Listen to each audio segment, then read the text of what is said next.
want to talk?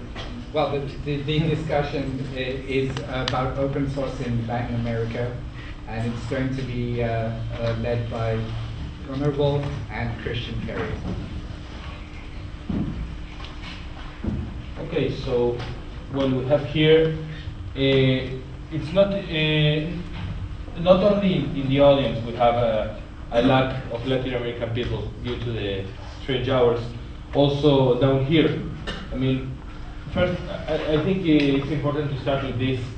Okay, it's obvious that I'm interested in Latin America, and well, we all know that Christian cares about mostly anything, but so, you want me to explain why I'm interested in this? Yeah. This came from an experience I had very recently. Maybe some of you read about it, because I think I remember I took care about writing some kind of reports.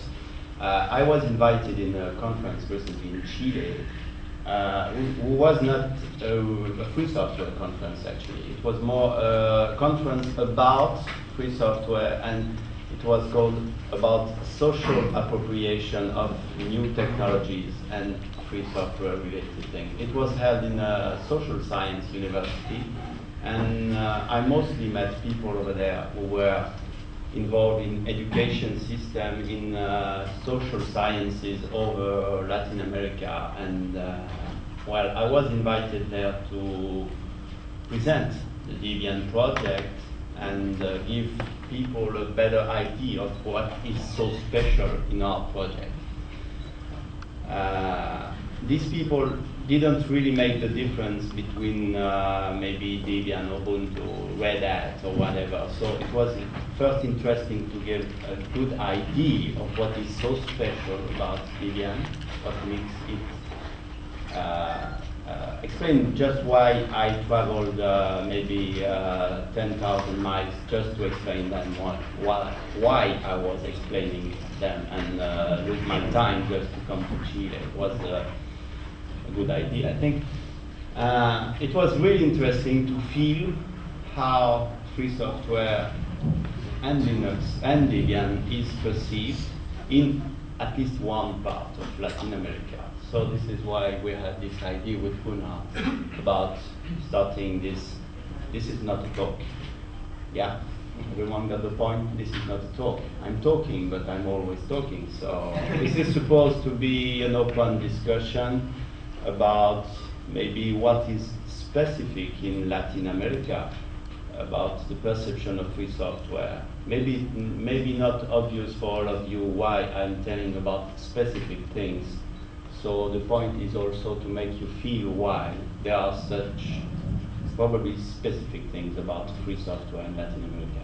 By the way, I would like to add, I think you are presenting a talk on free software in the East, in South Asia, South right? Asia. I mean, we could have maybe merged this, because Jalkar is also presenting a talk about how these things work in the non-developed countries, but I think there are, well, I know Latin America, and I know we have huge cultural differences with mostly anybody else. So, I mean, every group of cultures does have those similarities to itself and differences to the rest of the groups of cultures. So, well, I think it's worthy to separate this in two talks, but I think you will, if you're interested here, you will also be interested in attending to Jalkar's talk. I'll just give a very short, pre-prepared presentation. But well, I think you've all seen this. Yeah, it's one of the things that makes us very proud. Yeah, we cover the whole world in our development efforts. Yep. We have over 900 official developers. Yeah, you know all these numbers. So I took some numbers yesterday. We have more or less one developer for each. There's no more display. Sorry? Display dead. That's not my fault, I swear. Yes.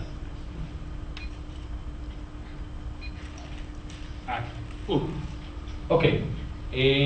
There's more or less one developer among humankind per 6 million 666 persons. I think that can give us a It's a good interesting. number. It's a Yeah, good number, yeah. it's a good number. I think we have the mark of the beast. The mark of the 900 beasts. Yeah. This is mostly why we elected you as DPI. We just were waiting for the right threshold. Okay, and well, in some countries we have very high density. For example, in Germany there is one developer for each 500,000. And in the United States, almost one per million. Yeah, okay, it may sound diluted, and it is, but well, we have the Debian installer in how many? 40. 41, because there is English also, we count it as a language. Yeah, something like this. Does it really qualify? Our website, at least the front page for our website is in 29 languages. Blah. Yeah, but there's another vision to this. Yes, if you see this map, you will see there's a lack of red points. I just disappeared the developed world. I mean, United States, Canada, Western Europe, Japan, Australia. Australia too. Yeah. Okay. Yeah. Disappeared. No, that's bad. Sorry? Oh, it was disappeared completely. Yeah, yeah. I mean, this is more or less the world as the, again, You see? as most of the people see it. So well, why do we have such a low density here? Maybe because most people don't have even access to technology. We have over half of the countries in the world don't have a single Debian developer. In many points in the world, you can walk 1,000 kilometers in any direction, you will find no Debian developers at all, especially now that we're all in the single point. Africa as a whole continent has 13 Debian developers I could find. 7 of them live in the only developed country. I'm curious to know what countries are represented other than South Africa in Africa, Okay. because I didn't know of anyone in North Africa or Yeah. Sub-Saharan I Africa. think there's at least one in Senegal, I'm sure. Senegal? Yeah, it's mentioned, but, sorry. I think they There's want me to one in The question was how many developers in each country, in which country are the other developers, the other 6 of Africa? I think there's at least one in, There's the map, yeah. there's There's one- one in Nigeria, apparently. Okay. And there's One in there is Egypt? one in Egypt, and there seems Somalia? to be one in Somalia, yeah. I One don't or know two. if the Maybe one in Cameroon or 2 even. Yeah. I don't know if the points are real because there's one person also in Middle Greenland and one in Antarctica. Yeah. But there seems to be one in Madagascar.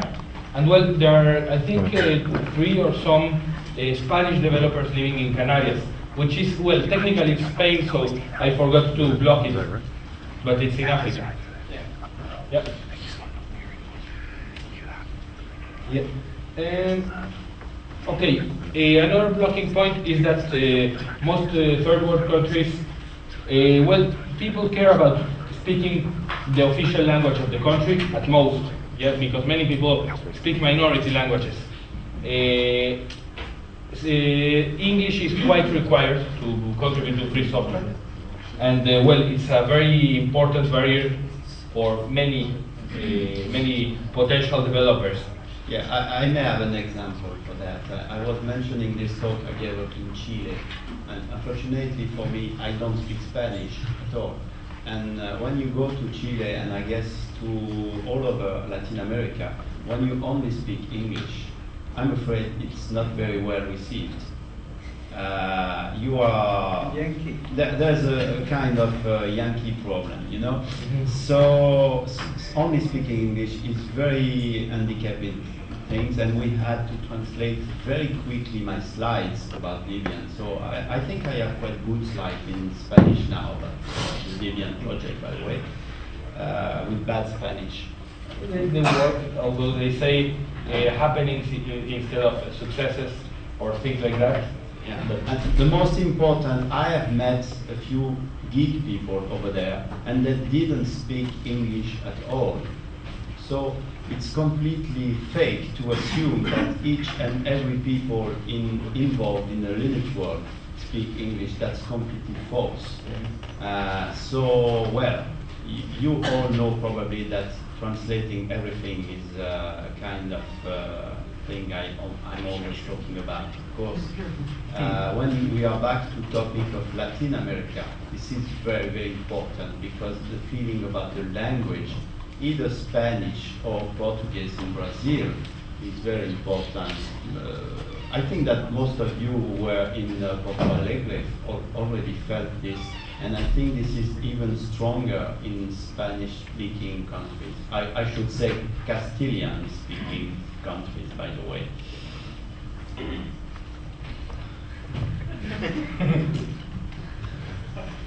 You wanted to say something? No, I wanted to ask Jana to take the overhead projector thing down so I can see. So the question was... Yes.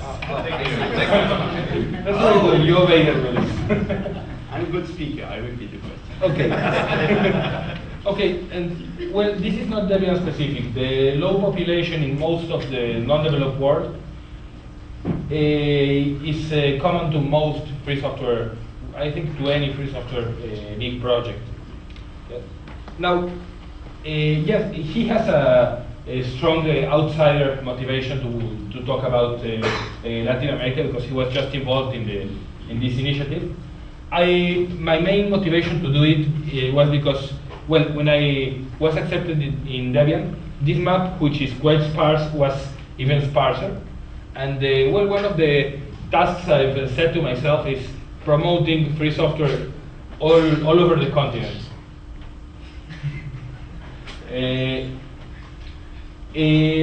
Last year I was also to Chile. I was in Bolivia, to Peru, and I'm going to Colombia on August.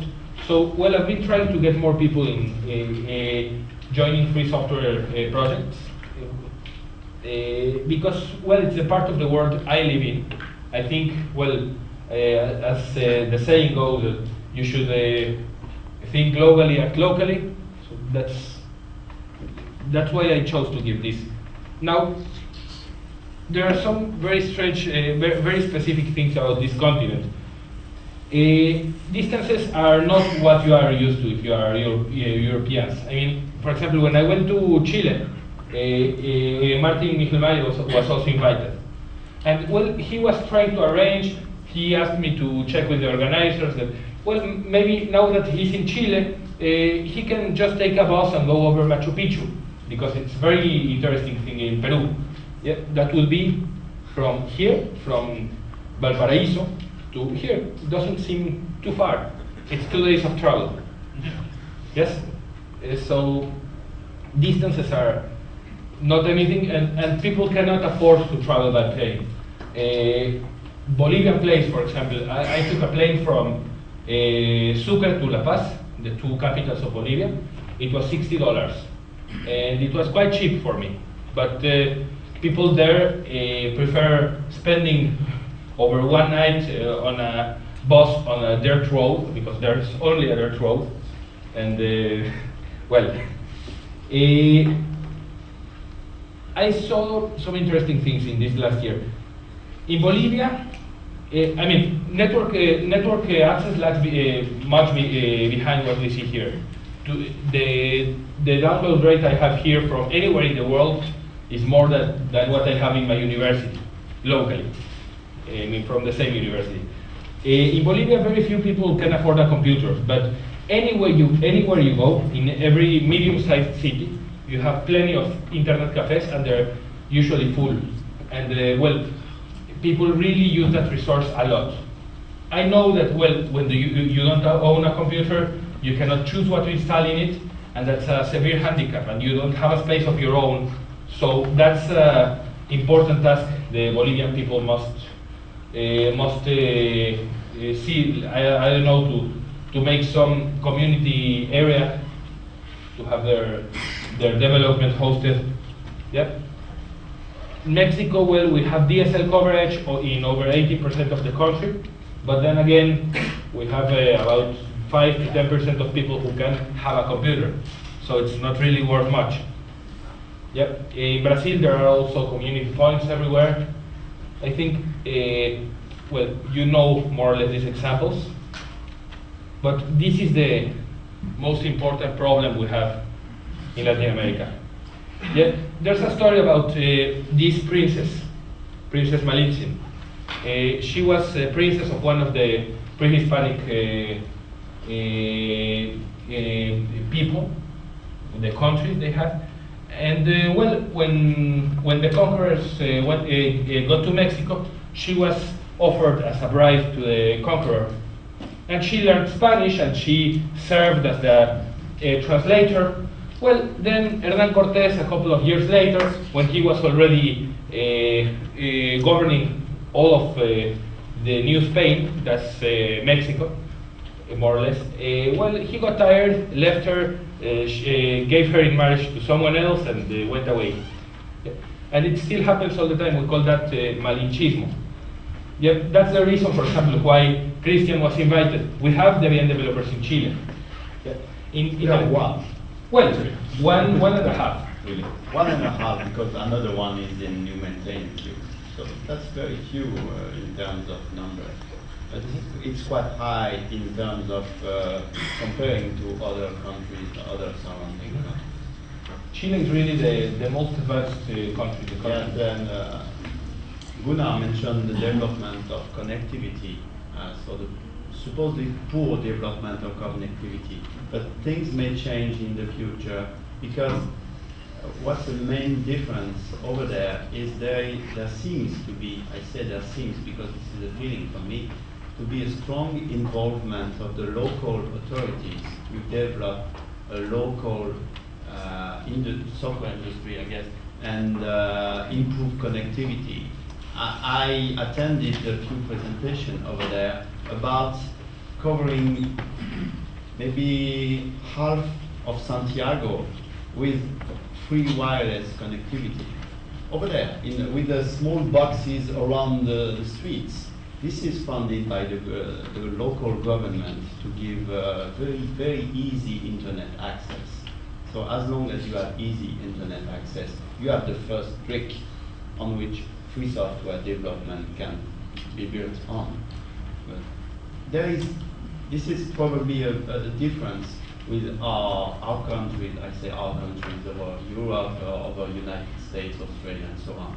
There is a strong political involvement, a strong need to develop all these new technologies as a way to develop the country. I hope you all get the point. And this is something I felt very hard, and I always mentioning this word political commitment, because this is for many, many countries, this is a political choice.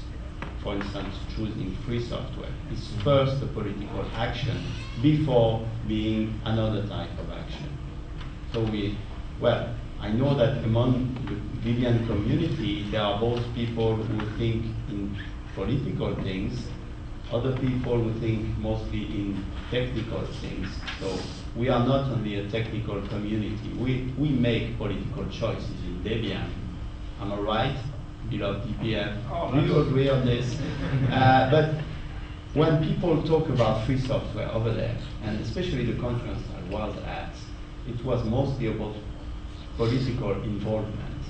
I used to be kidding about this, but the way the presentation was held, it sounded like, I don't want to be a caricature, but it was very left-wing side university.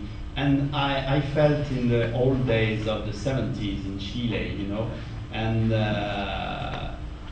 it was really different for me, but this is what makes free software advance in Latin American countries. Political commitment. Advance and stagnate also. And stagnate probably. Yeah, there's another example, for example, about Venezuela. Yeah, when Hugo Chavez declared that his government will only use free software solutions, well, many people in the free software community were against it.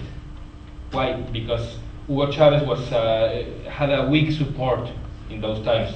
So it was almost a fact that he would be overthrown. In fact, a couple of weeks after that, he was overthrown for 2 days. Yeah. So if one party says, well, I'm committed to free software, then the other party gets to power, well, they will be committed to proprietary software. Just to state they're not the same. Yeah, it's or for example, what happens in Mexico? Well, we had a very strong impulse 5 years ago when what's this idiot's name? My president, Vicente Fox, when he started his mandate. He was pushing for something he called Mexico. I mean, in the e-business scheme. Yes, and well, it's a project that flopped because of the people he hired to do that. It was a very bad choice. But Let me guess, they were all MCSEs, right? no, there were people who tried. You know, it's very strange. Mexico has and I think that this is common to most South America as well. The bureaucracy is a form of life by itself. So you make all kinds of government plans just to ensure the bureaucracy keeps living. So I worked in Mexico for, as a consultant for them, because they wanted to set up a LMS, learning management system. And I happened to work at that time in the pedagogic university, and I happened to be a visible person in free software. So, well, I got contacted by them, and they said, well, let's start studying the viability and the possibility of having this kind of studies, and when we showed them, we had 2 working, complete free software learning management system solutions. They freaked out, because what they wanted was not to have the product. They wanted to show there was enough work to justify their payment for the next 3 years. Right. And there was not. Yeah. So it was all spent in more studying the same. And well, now we are about to finish the 6-year term for Fox. And no project will get started until the new president is elected. So we have these 3 years of activity and 3 years of passivity periods. And it's the same in all the other countries, because everything is so political, and you don't want to start a project that will end up benefiting someone else, even if it's from your same party. The benefit should go to you. I don't know, are there people from Brazil around here? Please raise your hand.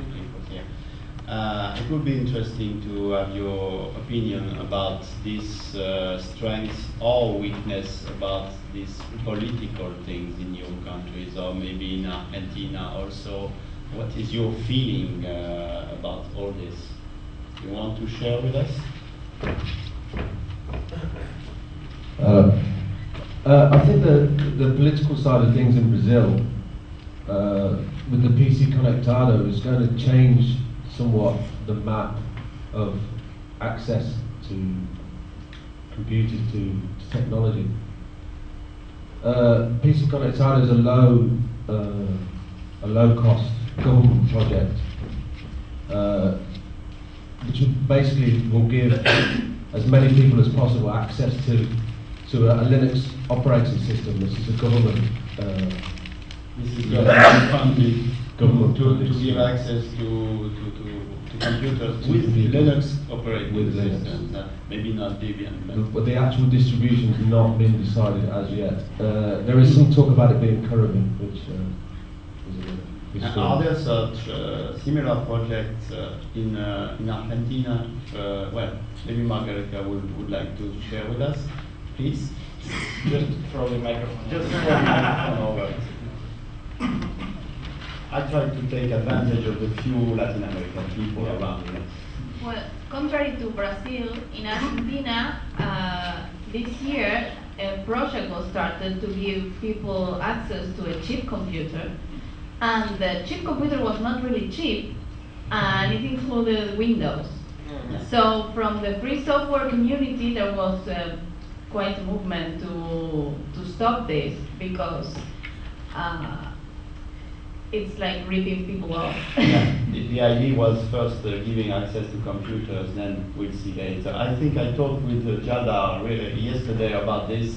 They had such initiative in India to very low-cost computers, and it finally turns out it seems to be a fake good idea, because in low-developed country, I don't think I can classify Argentina or Brazil as low-developed country, but even if the computer is half the price, the people who need it can't really afford it anyway. And the people who can afford the half price computer can also afford the full price computer. So this is probably, for sure, a fake good idea to give access to low cost computers. Well, actually, the thing is that these are Intel computers, so they are more expensive because they are Intel and not AMD. And they are charging the Windows license half the price, but they still are charging the Windows license. So there are some businesses like, businesses, normal businesses, not related to the government, who chose to sell AMD with Linux, and the machines are cheaper than the ones that are government funded. So our government is like going completely on the wrong way. On the wrong way, yeah. I don't know if it's more or less like what I've seen. In Mexico, one of those companies that started promoting cheap computers is ESMAS, which is the technological arm of Televisa, which is, well, the largest TV network in Latin America. So, well, they started, they say, well, yeah, we want to hand out cheap computers. What is cheap? Well, bad. Yes. I evaluated one of those computers because, well, it was very interesting to me that they were actually shipping woody installations with a KDE backport, KDE 2 something. The thing is, the computers they were selling, I don't know if any of you saw ever the Intel dock stations. They are computers that look exactly like the first iMac, that have a 300 megahertz processor, 64 megabytes of RAM, and well, this was 1 year ago. I mean, 64 megabytes for KDE and OpenOffice and Mozilla, well, it just does not work. And the few people that bought one of those, you have the option of buying it with Linux or with Windows. Of course, the people that bought it with Linux got the Windows option because it really, really sucked. And the Windows option had more memory. Yeah, no, really. Yeah, I think all these initiatives, I'm not sure that all these initiatives are very, very good targeted. And the main hope for free software progress in many countries, including Latin America, is probably through the education system, for instance. This conference I was at, there were many people involved in the education system, and there are a lot of initiatives for such things, which basically look like Scholar Linux, by the way. So I think that the Scholar Linux people probably have to get closer to Latin America because there is strong development area, probably also in Brazil.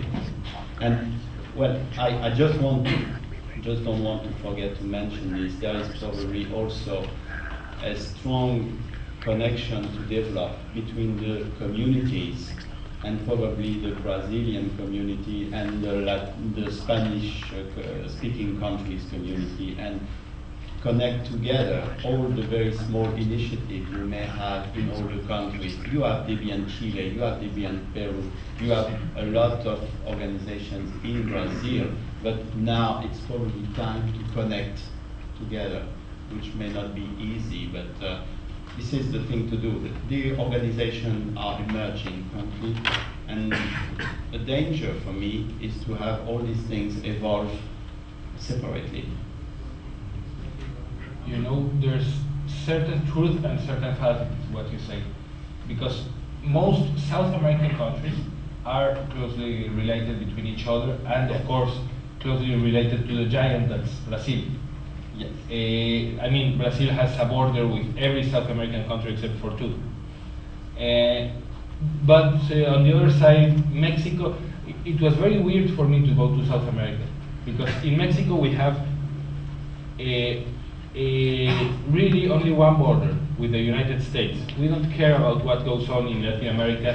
We are not integrated in Latin America. We only, the only link we have with Central America is the Mara Salvatrucha. That's a very violent kind of gangsters that are from Salvador. But, I mean, Central America, Caribbean, and Mexico do not have bonds to the South American continent, which does have strong bonds within itself. I think we had a question or something. No, it's not a question, it's more an observation that free software is not so much the fight now, especially in Brazil. The fight now is free culture, which is the thing that is more important. Yes, this is what I felt also about free culture, free access to knowledge. There's also another government project in Brazil, which is to install in poor communities throughout the whole of Brazil. They're called Pontos de Cultura, which is a cultural centre, which will have dancing, have music, but will also have multimedia workstations, all running Linux, which will be Debian, to enable people to capture their own culture and remix culture. Everything will be released in a Creative Commons kind of license. So the whole point is that the culture needs to be free, not just the software. Yeah, this is the nice point. I think we had a question over there. Yeah. Mika also. Mika, how do you say it? Safia has one question. Actually, it's not a question, it's just a reflection on the situation in the Balkans. Like, I have an example. Safia is from Bosnia. Yes, I'm from Bosnia and Herzegovina. That's a country which borders with Serbia and Montenegro on its left, and on east, and Croatia on the west. Actually, from the Balkans standpoint, the situation is as it is. Microsoft succeeded in making contracts with the Croatian government for use of their products within the Croatian government institutions, as well as in Serbia and Montenegro. But due to our effort, they haven't really succeeded yet in Bosnia, because they were pushing for signing the contract with the Bosnian government officials about using Microsoft products in Bosnian government institutions. But on behalf of our Linux users group and the associations of computer users and developers of Bosnia and Herzegovina, we have made a strong case against using the proprietary software and using the free open source software. So our government has put the plan for informatization of their facilities until the end of this year, which leaves us a little more time for our case. It's just now it's a concern for us, because our government has been known for corruption, and bribery is a possible case for some decision-making politicians. So we just hope and see that we succeed in our plan. I mean, we are the only unconquered country when it comes to Microsoft on Balkans. Yeah, I think that most countries, I would say emerging countries, are very good targets for proprietary software vendors. They don't care now about Europe and United States. Their real target is in the so-called third world. And this is something all the local people have to be very careful about, and probably you all can have some action and organize yourself before it's too late, probably.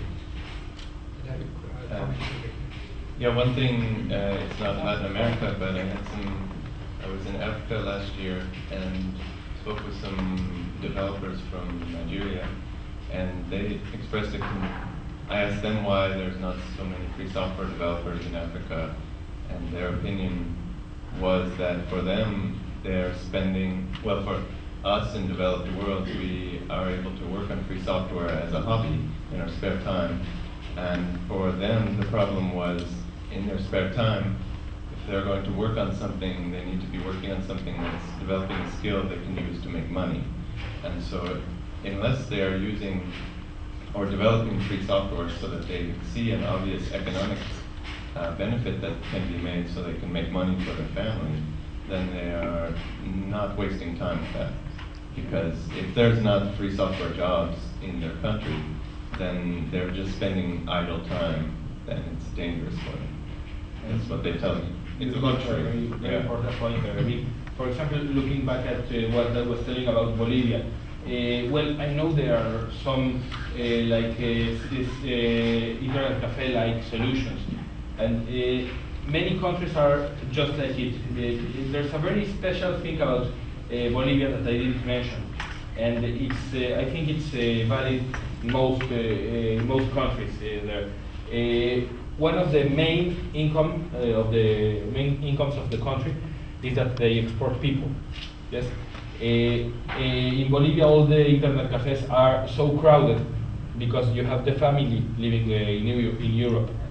In Mexico, for example, officially the first source of income for the country is the petroleum sales, and the second is people working in the United States that send money over. It's amazing, and yes, we have to find a way to develop what's going to be used directly. I have been trying to talk with people from the different levels of the government in Mexico. There are some people making some advance, yes, trying to get the government to hire people to develop solutions. But many of the continent's governments are right now quite economically right-wing. Yeah, so they want the government to sell all of its businesses and to just buy products, not buy people to make products. So it does not fit our model because we all know that we are communist people, you know. Yeah, I'd like to. I think we will have to conclude at some moment. So yes, as I talk too much, I will try to make first conclusion myself. If I can give a goal for you all people, both the people in Latin America, would be to say to you. Organize yourself a lot, be a big important lobby. I know you are already, but develop all these connections, probably try to set up conferences if possible, and sort out the funding problems, because even while being in Chile, I was surprised that there were very few people from other countries, only because there was no funding to bring them. So this is already important, and I feel, for instance, very important that next year, if we have DebConf in Mexico, and I really hope we will have DebConf in Mexico, we will make a big effort to bring as many Latin American developers over there. A kind of, yes, at the expense of bringing other developers maybe, but this may be a choice our beloved DPL we have to make to authorize such funding. Thank you, Gunnar. And another thing I want to say is if you all Debian developers have opportunity to go and speak about our project, about Debian, about free software, but don't forget about Debian also. Please take it. Please use this opportunity to speak about Debian, about what makes Debian specific. Because there is not such a strong perception of the differences between maybe Debian, Red Hat, and so on and so on. We have a difference. I think you all agree we have a kind of difference. and speak about it. If you have opportunities, use it. If you talk the language, please be an ambassador. Please talk with the people. People like when you talk their language. If you have to go to Latin America, if you speak Spanish, it is a big, big improvement. Okay, and this is not only true for Latin America, I think. So, Gunnar wants to enhance that bringing things from the outside is not the only solution. I think this was your point. This is not the only way we have. I am outside Latin America. I can just make some lobbying to make things progress, but at some moment, the local people have to work on it also. I want to add on this. Yes, one of my main points in Latin America is to get the people developing for themselves. But then again, I am pushing for DevConf to be in Mexico. Then 2 years after that, well, if we keep the tradition of 1 year in this side of the Atlantic, one year the other side, it will probably be Argentina. And I mean, we're not willing to have a DevConf in the United States, that's for sure.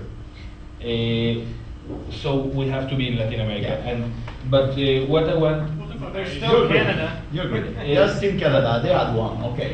Okay, but one of my points in bringing DevConf over there is to get the people to see what's it like to a large development effort. So they see they can collaborate.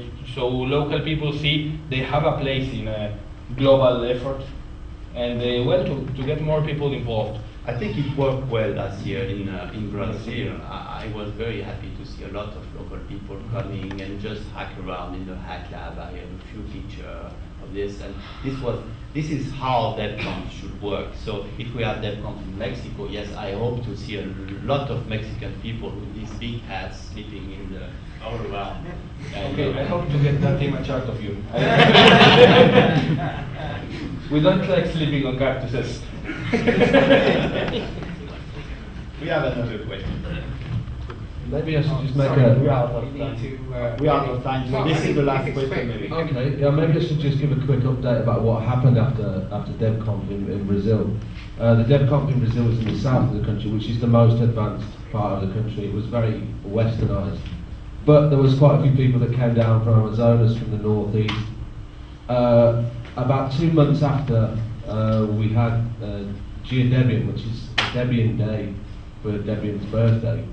In Amazonas, we had the biggest event throughout the whole of Brazil. This is directly as a result of the conference. We had 500 people come to a Debian Day in Manaus. We were expecting 40. Yeah, in Manaus, it's completely far from anything, Manaus. Yeah. You had to go to swim there. Yeah, they had to swim up to... With the piranhas.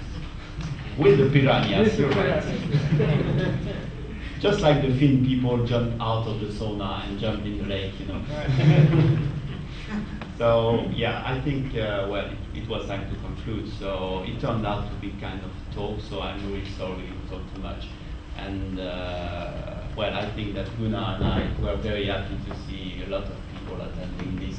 This is not a talk, but thank you so much.